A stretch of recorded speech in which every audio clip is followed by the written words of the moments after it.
Hello there, Grumpy Old Fart here. Drink a coffee right quick. I do these AD&D videos to try to help younger dungeon masters because I know there's not a lot of nowadays. There's a lot of support and a lot of help. When I started, there wasn't. So, you know, nowadays you can go on Facebook and there's groups you can join and ask questions, and you have to have a lot of really knowledgeable people there who can give really good advice. I have found that a lot of that advice is really helpful. I started doing these videos. This is not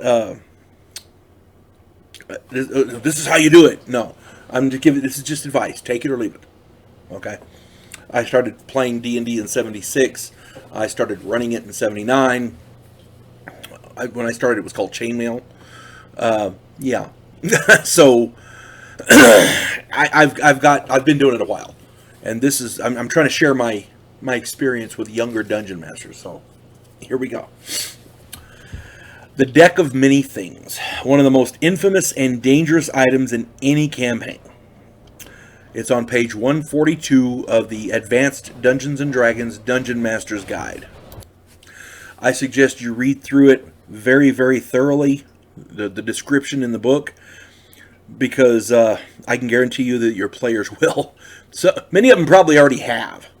The deck of many things is really infamous. It's very, I mean, people talk about it a lot. I've known people who got it and they wanted to get it again. I honestly don't know why, but there you go. The deck, basically the deck of many things, when a player finds it, it allows the player to draw up to 4 cards. They have to state how many they're going to draw, and they have to draw that many cards. Now, they can draw up to 4 cards. Once the last card is drawn, or when a specific card type is drawn, the deck disappears and is gone forever. It teleports someplace else. It just goes away, and that's that. So multiple players cannot draw from the deck. There's more to it than that, but that's basically what it is. Half of the deck is bad, half of it is good. Some of these cards will seriously undermine or unbalance your game. It is possible that only a portion of the deck will be found. You know, when they get it and somebody's already drawn cards from it, basically. There's a chance that a portion of the deck will already be gone.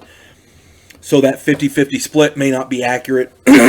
Regardless, the bad stuff is generally worse than the good stuff is good.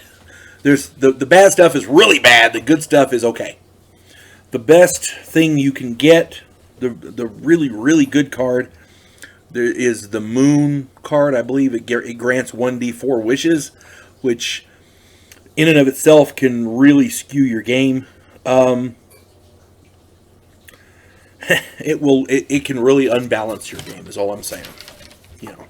And wishes, by the way, are dangerous in and of themselves. You have to be very careful how you word it. According to the spell description, a dungeon master has to try to warp that spell. So players who use a wish spell have to be very careful how they word it.